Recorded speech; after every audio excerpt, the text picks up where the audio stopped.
Γεια σας και καλώς ήρθατε στο Mystery Place Project. Αν σου αρέσουν τα παράξενα φαινόμενα, αν είσαι λάτρης του μυστηρίου, τότε πριν ξεκινήσουμε πάτα το κουμπί που λέει εγγραφή και την καμπανούλα για να ειδοποιείσαι άμεσα για κάθε νέο βίντεο που θα ανεβαίνει. Με το σημερινό βίντεο θα κάνουμε το πιο δύσκολο ταξίδι του κόσμου. Θα ανέβουμε μέχρι την κορυφή του Everest. Εκεί μας περιμένουν οι παγωμένοι φρουροί του.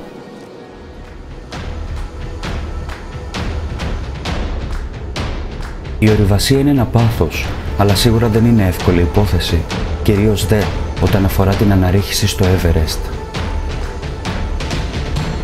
Σε υψόμετρο περίπου 8.000 μέτρων, ακόμα και η αναπνοή δεν είναι κάτι το αβίαστο και φυσικό όπως έχουμε συνηθίσει.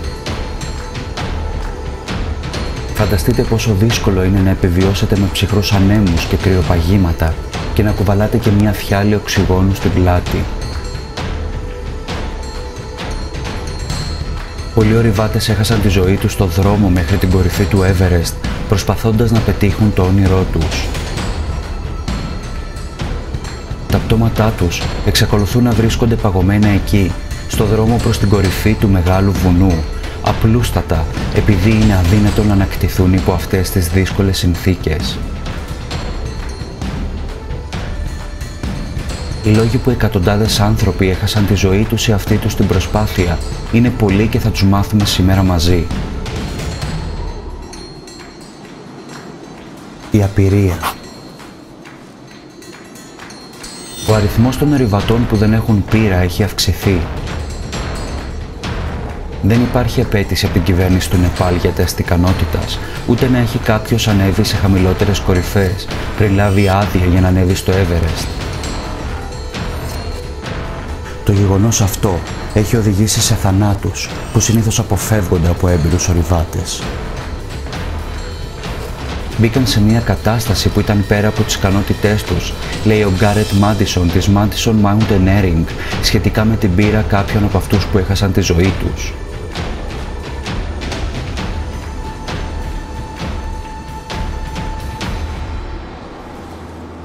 Η έλλειψη φυσικής κατάστασης. Μερικές εταιρείες ορειβασίας κάνουν ιατρικά check-up σε επίδοξους πελάτες πριν αρχίσουν αποστολές, όμως αυτό δεν είναι υποχρεωτικό. Ορισμένα πρακτορεία θέλουν περισσότερο να δώσουν όθηση στις business τους και δεν δίνουν έμφαση στην καλή φυσική κατάσταση των ορειβατών και δεν εξασφαλίζουν ότι στέλνουν στο βουνό μόνο έμπειρους ορειβάτες, αναφέρει ο Ant Tsering, ιδρυτής της Asia Trekking. Η έλλειψη υποστήριξης. Η αύξηση των εγχώριων εταιριών χαμηλού κόστους, που σε μερικές περιπτώσεις προσφέρουν αποστολές σε τιμή κάτω από $35.000, δηλαδή τη μισή από αυτή που προσφέρουν οι περισσότερο καθιερωμένοι ανταγωνιστές τους, δημιουργεί κίνητρα για μείωση του κόστους, λένε οι ορειβάτες. Προσφέρουν ανεπαρκή τροφή και επιλογές διαμονής που μπορεί να είναι επιβλαβείς, σημειώνει για μερικές εταιρείες χαμηλού κόστους ο Μαλάι Μουχέρτζι, ένας συνειδός ορειβάτης και Σέρπα. Και το πιο επικίνδυνο, με στόχο να μειώσουν τα κόστη, εμφανίζουν μάγειρες σαν έμπειρους Σέρπα, συμπληρώνει. Στο σημείο αυτό να αναφέρω ότι η Σέρπα είναι ο ορεινός λαός του Νεπάλ και της πολιτείας Σικίμ της Ινδίας. Οι Σέρπα έχουν αποκτήσει παγκόσμια φήμη ως οδηγοί και αχθοφόροι στα Ιμαλάια. Επίσης, έχουν συμβάλει σε μεγάλο βαθμό στην κατάκτηση των υψηλότερων κορυφών των Ιμαλαίων και οι Ευρωπαίοι αλπινιστές έχουν πολλές φορές αναφερθεί στις αλπινιστικές τους ικανότητες. Το όνομά τους σημαίνει ο λαός που ζει στα Ανατολικά. Ο καιρός. Οι σφοδροί άνεμοι καθιστούν την ανάβαση αδύνατη πολλές ημέρες του Μαΐου, ο οποίος είναι παραδοσιακά ο καλύτερος μήνας για να ανέβει κανείς στο Everest. Οι καλύτερες καιρικές συνθήκες για την κατάκτηση της κορυφής εμφανίζονται συνήθως στο χρονικό διάστημα μεταξύ 10 και 30 του ιδίου μήνα. Αυτό έχει οδηγήσει σε ένα μικρό παράθυρο μόλις λίγων ημερών, κατά τη διάρκεια των οποίων οι ορειβάτες μπορούν να ανέβουν με ασφάλεια, γιατί το jet stream στο βόρειο ημισφαίριο βρίσκεται σε ύφεση και η υγρασία από τους μουσώνες του Ινδικού βρίσκεται σε χαμηλά επίπεδα. Όλο αυτό έχει σαν αποτέλεσμα να εντείνεται ο συνοστισμός. Αυτή τη φορά δεν υπήρξε αυστηρή παρακολούθηση, ούτε συντονισμός μεταξύ των αποστολών κατά την προετοιμασία των προγραμμάτων για την κορυφή, λέει ο Σέρπα, προσθέτοντας «Αυτό έκανε όλους να σπεύσουν μόλις βελτιώθηκε ο καιρός, με αποτέλεσμα να γεμίσουν το μονοπάτι την ίδια μέρα». Στη συνέχεια του επεισοδίου μας θα μάθουμε και θα δούμε τους πιο διάσημους παγωμένους φρουρούς του Everest. Προς το παρόν όμως, ας μάθουμε για τη φωτογραφία που σοκάρε τον πλανήτη. Τον τελευταίο καιρό έρχονται στη δημοσιότητα ιστορίες φρίκης που μιλούν για προσπάθειες αναρρίχησης που διαρκούν 10, 12 ή ακόμα και 14 ώρες από την νότια πλαγιά μέχρι την κορυφή. Λόγω της κυκλοφοριακής συμφόρησης θα χρειαστούν άλλες 6 ώρες για να επιστρέψουν στη βάση, δηλαδή συνολικά κάπου 20 ώρες. Μια φωτογραφία που κυκλοφόρησε πρόσφατα δείχνοντας τους ορειβάτες να περνούν δίπλα από ένα νεκρό κοντά στην κορυφή συγκλώνησε πολλούς.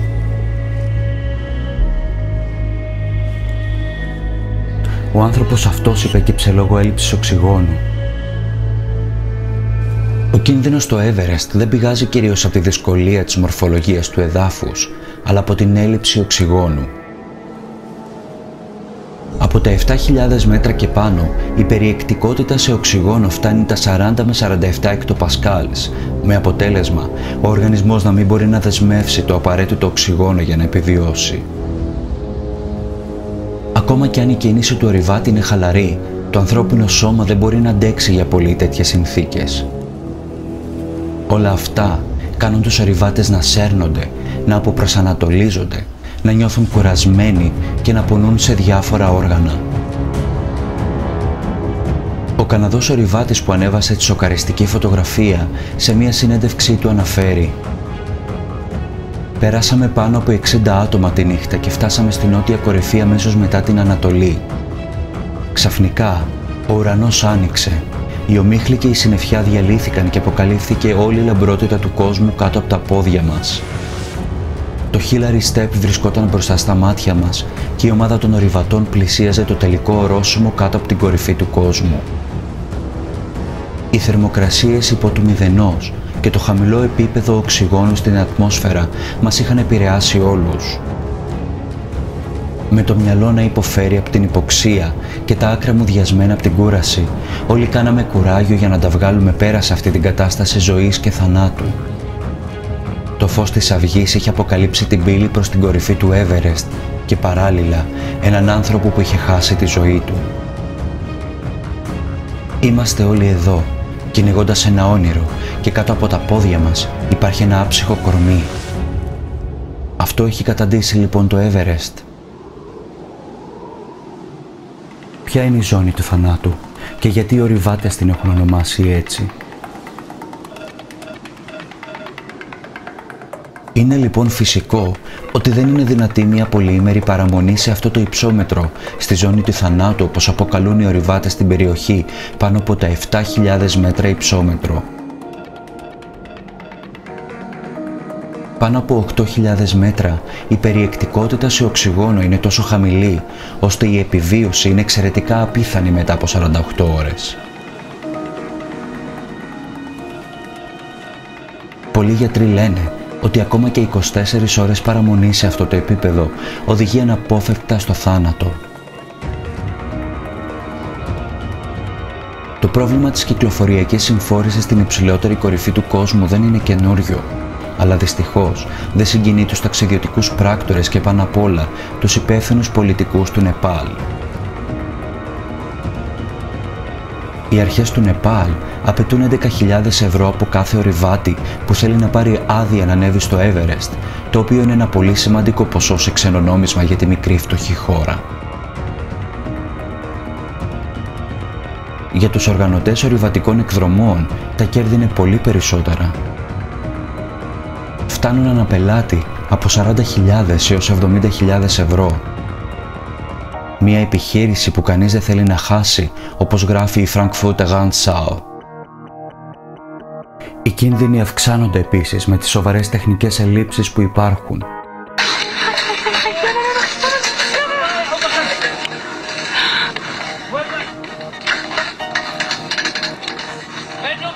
Πολλοί άνθρωποι γοητεύονται από την ιδέα να ανέβουν στο υψηλότερο βουνό του κόσμου, ακόμα και αν δεν είναι τεχνικά ικανοί να το πετύχουν. Συχνά ο θάνατος επέρχεται λόγω πνευμονικού ή εγκεφαλικού ειδήματος με τη συσσόρευση υγρού στους πνεύμονες ή τον εγκέφαλο. Η μόνη σωτηρία είναι η άμεση κάθοδος από το μεγάλο υψόμετρο. Ακούγεται απλό, αλλά στην πραγματικότητα η κυκλοφοριακή συμφόρεση καθιστά την ταχεία κάθοδο αδύνατη.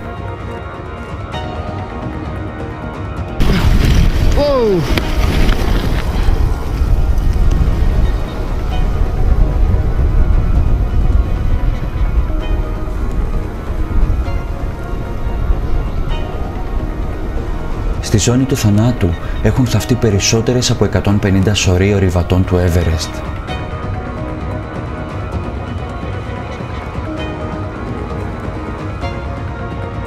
Από το 1953, τότε που οι Edmund Hillary και Tenzing Norgay κατέκτησαν την κορυφή του βουνού, άλλοι 4.000 ορειβάτες έχουν φτάσει στο υψηλότερο σημείο του Everest.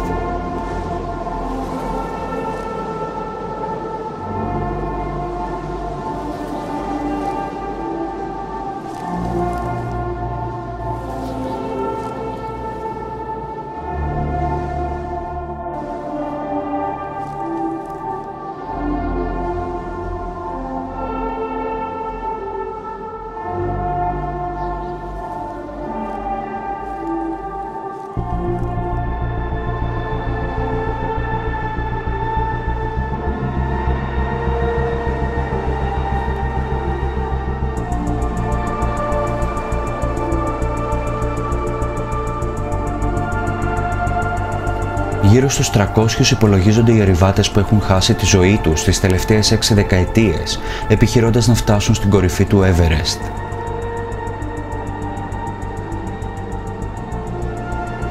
Κάποιοι από αυτούς ανασύρθηκαν και μεταφέρθηκαν αλλού για την τελευταία τους κατοικία. Τα πτώματα όμως που έμειναν για πάντα στο αφιλόξενο βουνό ξεπερνούν τα 100.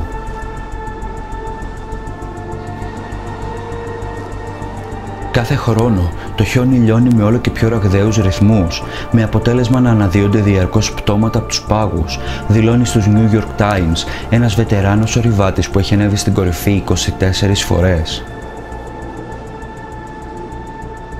Το να συναντάμε οστά και άλλα ανθρώπινα μέλη έχει γίνει πια ρουτίνα για εμάς, δήλωσε. Ένας άλλος ορειβάτης που έχει κατακτήσει το Everest 6 φορές δηλώνει χαρακτηριστικά ότι την πρώτη φορά που ανέβηκε το 2008 είχε βρει 3 πτώματα, ενώ πέρυσι ο αριθμός ήταν σχεδόν τριπλάσιος. Κατά τις τελευταίες ορειβατικές σεζόν, οι παλέμαχοι ορειβάτες της κορυφής του κόσμου λένε ότι έχουν δει στις παγωμένες πλαγιές πολύ περισσότερα πτώματα από ποτέ. Τόσο οι ίδιοι, όσο και η κυβέρνηση του Νεπάλ πιστεύουν ότι πρόκειται για μακάβριο αποτέλεσμα της κλιματικής αλλαγής, με την άνοδο της θερμοκρασίας να λιώνει τους παγετώνες, εκθέτοντας οστά, ορειβατικές μπότες, αλλά και διατηρημένα σε ένα τριχιαστικό βαθμό πτώματα από μοιραίες αποστολές που έγιναν δεκαετίες πριν. Οι αρχές του Νεπάλ έχουν βρεθεί σε αδιέξοδο σχετικά με τη διαχείριση των μακάβριων αυτών ευρημάτων, αδυνατώντας να αποφασίσουν αν πρέπει να γίνει οργανωμένη και εξαιρετικά δύσκολη, αλλά και δαπανηρή επιχείρηση ενέβρεσης και απομάκρυνσής τους. Κάποιοι από τους παλέμαχους ορειβάτες πάντως πιστεύουν ότι οι σύντροφοι που έπεσαν στο καθήκον αποτελούν μέρος του βουνού και έτσι πρέπει να παραμείνουν. Η φετινή σεζόν ήταν μία από τις πιο φωνικές στην ιστορία του Everest, με τον αριθμό των νεκρών να έχει φτάσει στους 11 τουλάχιστον μέχρι στιγμής. Ο ιδιαίτερα αυξημένος αριθμός των θυμάτων αποδίδεται εν μέρει στο συνοστισμό ορειβατών που επιχείρησαν να ανέβουν στην κορυφή, οδηγώντας την κυβέρνηση του Νεπάλ να ανακοινώσει ότι θα θέσει πιο αυστηρούς όρους σχετικά με τη συμμετοχή αναρριχητών.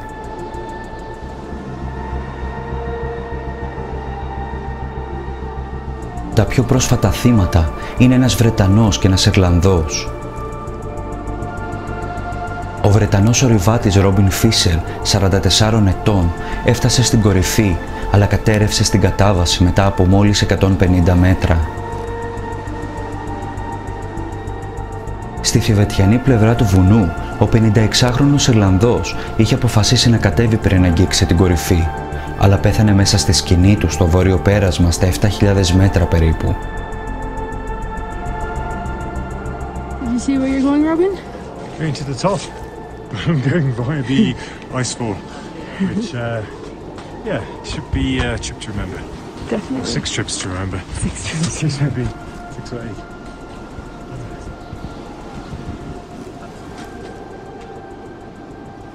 Ήρθε η ώρα να γνωρίσουμε μερικούς από τους πιο διάσημους παγωμένους φρουρούς του Everest. Η διασημότητά τους προκύπτει λόγω της αναγνώρισης της ορού τους και μόνο. Ένα από τα πιο διάσημα πτώματα στο Everest είναι αυτό του πράσινες μπότες ή αλλιώς green boots. Αυτό είναι το σώμα του Ινδού ορειβάτη Τσέουαν Παλιόρ, ο οποίος ήταν μέλος μιας ατυχούς αποστολής αναρρίχησης της Ινδοθιβετιανής Συνοριακής Αστυνομίας. Η ομάδα του πιάστηκε σε μία από τις πιο θανατηφόρες καταιγίδες όλων των εποχών το 1996. Δυστυχώς, είχε αποχωριστεί από την ομάδα και βρήκε καταφύγιο σε ένα μικρό σπήλαιο όπου άφησε την τελευταία του πνοή. Από τότε χρησιμοποιείται ως ορόσημο για άλλους ορειβάτες για να υπολογίσουν την απόστασή τους από την κορυφή. Πριν ανασυρθεί, το πτώμα ήταν σωριασμένο δίπλα σε μια σπηλιά από την οποία όλοι οι ορειβάτες περνούν για να φτάσουν στην κορυφή του βουνού. Μαρτυρίες ορειβατών επισημαίνουν μάλιστα ότι περίπου το 80% των αναβατών συνήθως ξεκουράζονται στη σπηλιά που βρίσκεται το πτώμα, οπότε είναι δύσκολο κανείς να μην το αντικρίσει.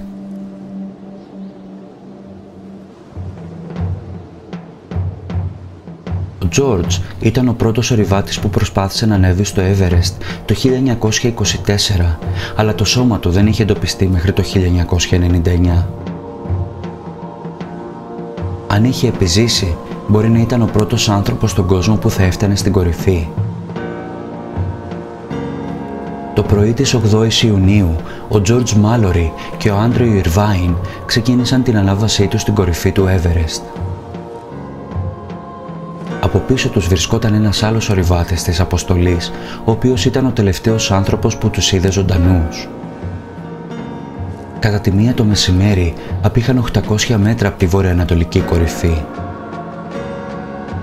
Ο ορειβάτης ανέφερε ότι είδε έναν από τους δύο να σκαρφαλώνει στο δεύτερο στέπ της κορυφογραμμής και μετά οι φιγούρες τους εξαφανίστηκαν στην ομίχλη.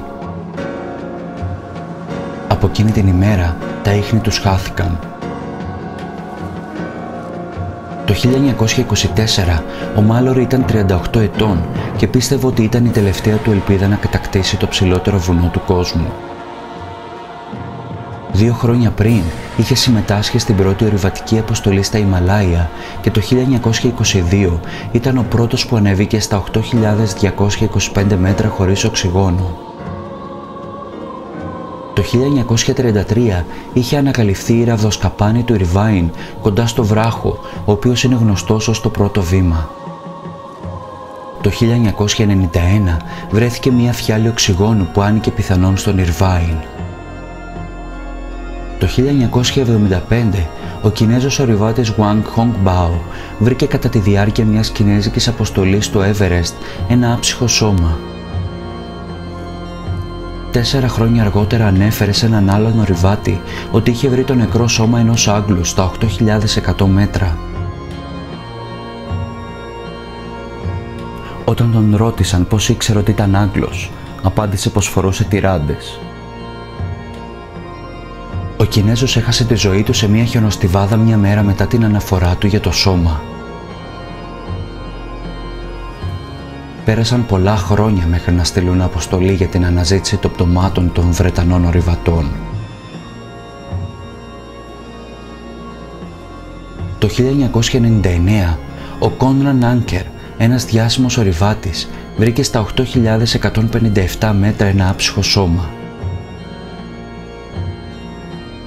Είχαν περάσει 75 χρόνια, αλλά το σώμα βρισκόταν σε καλή κατάσταση λόγω των χαμηλών θερμοκρασιών.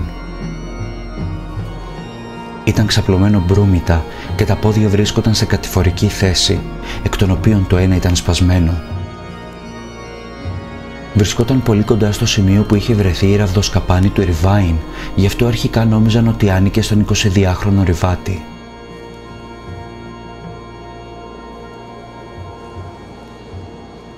Τελικά βρήκαν στα ρούχα του μέσα ένα κολάρο που έγραφε George Mallory.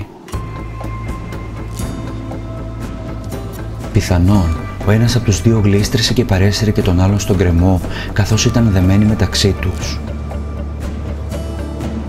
Ωστόσο, το σώμα του Μάλορι δεν είχε υποστεί μεγάλες φθορές, στοιχείο που μαρτυρά πως σίγουρα δεν έπεσαν από μεγάλο υψόμετρο. Είχε μόνο μια πληγή στο κεφάλι του και πιθανόν ο θάνατός του οφειλόταν σε αυτό το χτύπημα. Μέσα στη τσέπη του βρέθηκαν τα γυαλιά του και αυτό σήμαινε ότι βρισκόταν ακόμα στην κορυφή όταν άρχισε να σκοτεινιάζει. Το σημαντικότερο στοιχείο όμως, η φωτογραφική κάμερα Kodak που είχε μαζί του ο Μάλορι για να τραβήξει φωτογραφίες από την κορυφή, δεν βρέθηκε ποτέ. Επίσης, δεν βρέθηκε ούτε η φωτογραφία της γυναίκας του Μάλορι που σύμφωνα με την κόρη του είχε πάρει μαζί του για να την αφήσει στην κορυφή. Αυτό ίσως είναι μια απόδειξη πως ήταν ο πρώτος άνθρωπος που πάτησε στην κορυφή του κόσμου. Μια άλλη εκδοχή αναφέρει ότι την πήρε μαζί του ο Κινέζος ορειβάτης που είχε βρει παλαιότερα το πτώμα του. Παραμένει άγνωστο αν πέθαναν ενώ επέστρεφαν από την κορυφή ή ενώ πήγαιναν.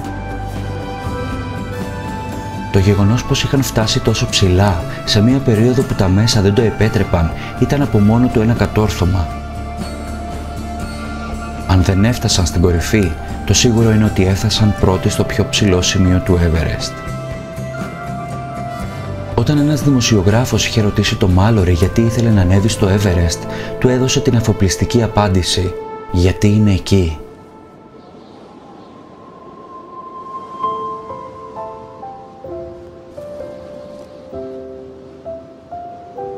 Βρισκόταν εκεί για να ρίξει με το σύζυγό της το 1999, αλλά χωρίστηκαν.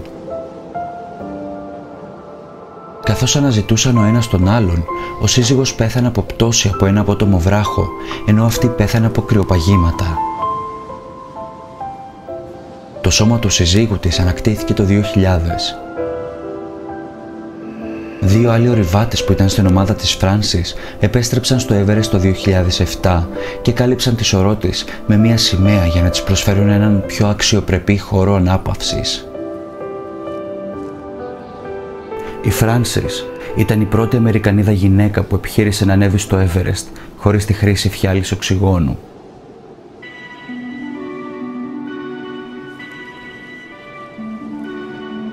Έφτασε στην κορυφή το 2012 και υποτίθεται ότι πέρασε 25 λεπτά γιορτάζοντας το κατόρθωμά της.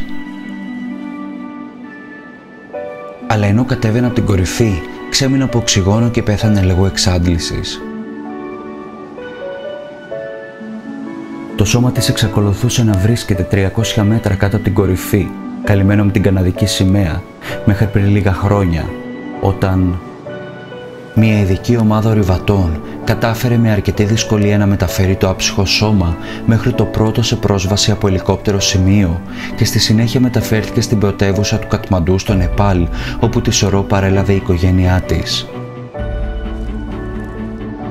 Φωτογραφίες από την ανάκτηση του σώματος της Aklor Finn δόθηκαν στο CBC News από το Channel Documentary Canada, το οποίο κάνει μια ταινία για την αναρρίχηση στο Everest.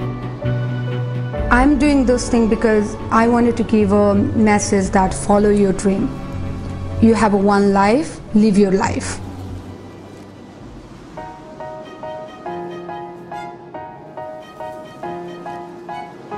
Γερμανίδα ορειβάτης η οποία πέθανε το 1976 λόγω εκτεταμένης έκθεσης στο κρύο. Τη συνόδευε ο άντρας της Γκέραρτ, ο οποίος ήταν ο αρχηγός αποστολής, αλλά και ο μεγαλύτερος σε ηλικία που κατάφερε να φτάσει στην κορυφή του Everest. Η αποστολή τους αποτελούνταν από 8 άτομα. Όλοι τους κατάφεραν να φτάσουν στην κορυφή, όμως κατά την επιστροφή τους, η Γερμανίδα, μη έχοντας άλλες δυνάμεις, αποφάσισε να στρατοπεδεύσει για να τις ανακτήσει παρά τις αντιρρήσεις των υπολείπων. Σε υψόμετρο 8.300 μέτρων έστησε το καταφύγιό της, ωστόσο μια ισχυρή χιονοθύελλα κατέκλυσε το σημείο στο οποίο βρισκόταν.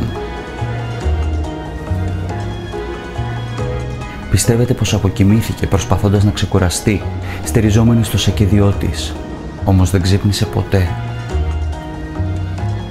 Η σωρός της έμεινε για χρόνια με μάτια ανοιχτά, ανέγγιχτη, στο σημείο που άφησε την τελευταία της πνοή. Ήταν η πρώτη γυναίκα που πέθανε στο Everest. Λίγα χρόνια αργότερα και συγκεκριμένα το 1984, ένα μέλος της φυλής των Σέρπα μαζί με έναν αστυνομικό επιθεωρητή προσπάθησαν να ανασύρουν τη σωρό της. Ωστόσο, στην προσπάθειά τους πέθαναν και αυτοί στο ίδιο υψόμετρο. Από τότε κανείς δεν ξαναπροσπάθησε. Ο τελικός απολογισμός είναι σίγουρα τραγικός. Σύμφωνα με τους υπολογισμούς του πρώην Προέδρου της Ορειβατικής Ένωσης του Νεπάλ, Αγκ Τσέρινγκ Σέρπα, τουλάχιστον το 1/3 όσων έχουν πεθάνει κατά την αναρρίχησή τους στο Everest βρίσκονται ακόμα εκεί.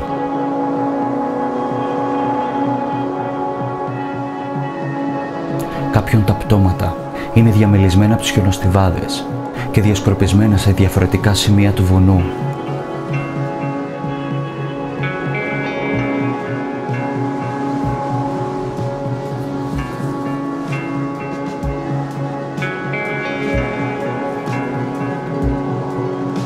Η συγκομιδή και η μεταφορά πτωμάτων από την κορυφή του βουνού είναι μια επώδυνη αλλά και επικίνδυνη διαδικασία. Ένα παγωμένο πτώμα μπορεί να φτάσει σε βάρος μέχρι και 200 κιλά και η μεταφορά του στα απόκρημνα μονοπάτια και στις ελικιώδεις χαράδρες, ειδικά με δυσμενείς καιρικές συνθήκες, μπορεί να θέσει σε κίνδυνο τη ζωή των ορειβατών που θα συμμετάσχουν σε μια τέτοια επιχείρηση. Κάποιες από τις οικογένειες πάντως δεν εγκαταλείπουν την προσπάθεια ανάκτησης της σωρού των αγαπημένων τους προσώπων. Παρά τους κινδύνους αλλά και το κόστος που απαιτείται για κάτι τέτοιο και το οποίο ενέρχεται σε αρκετές δεκάδες χιλιάδες δολάρια, ορισμένες οικογένειες επιμένουν να θέλουν να παραλάβουν τις σωρούς ώστε να προσφέρουν στα αγαπημένα τους πρόσωπα μια κανονική κηδεία και τάφο. Όσον αφορά στην επίδραση της κλιματικής αλλαγής στην περιοχή, οι προγνώσεις είναι δυσίωνες. Σε μία έρευνα που δημοσιεύτηκε το Φεβρουάριο σχετικά με την άνοδο της θερμοκρασίας στα μεγάλα υψόμετρα, οι επιστήμονες προειδοποιούν ότι ακόμα κι αν πραγματοθούν οι πιο φιλόδοξοι στόχοι αντιμετώπισης της κλιματικής αλλαγής, το 1/3 των παγετώνων στα Ιμαλάια θα έχουν λιώσει μέχρι το τέλος του αιώνα. Φέτος, το Νεπάλ έχει εκδώσει για την ανοιξιάτικη περίοδο έναν αριθμό ρεκόρ 381 αδειών προς 11.000 δολάρια η μία, σύμφωνα με τα τελευταία διαθέσιμα στοιχεία. Ο κάθε κάτοχος της άδειας συνοδεύεται από έναν οδηγό και αυτό σημαίνει πως 750 περίπου άτομα θα κάνουν την εκκίνησή τους στην ίδια διαδρομή μέσα σε λίγες εβδομάδες. Άλλοι 140 τουλάχιστον έλαβαν άδειες για να αναρριχηθούν στο Everest από τη βόρεια πλευρά του Θιβέτ, σύμφωνα με τα πρακτορεία που διοργανώνουν τις αποστολές. Συνολικά, ο αριθμός των ορειβατών στο Everest θα μπορούσε να υπερβεί φέτος το ρεκόρ που σημειώθηκε πέρυσι, όταν 807 άτομα είχαν φτάσει στην κορυφή.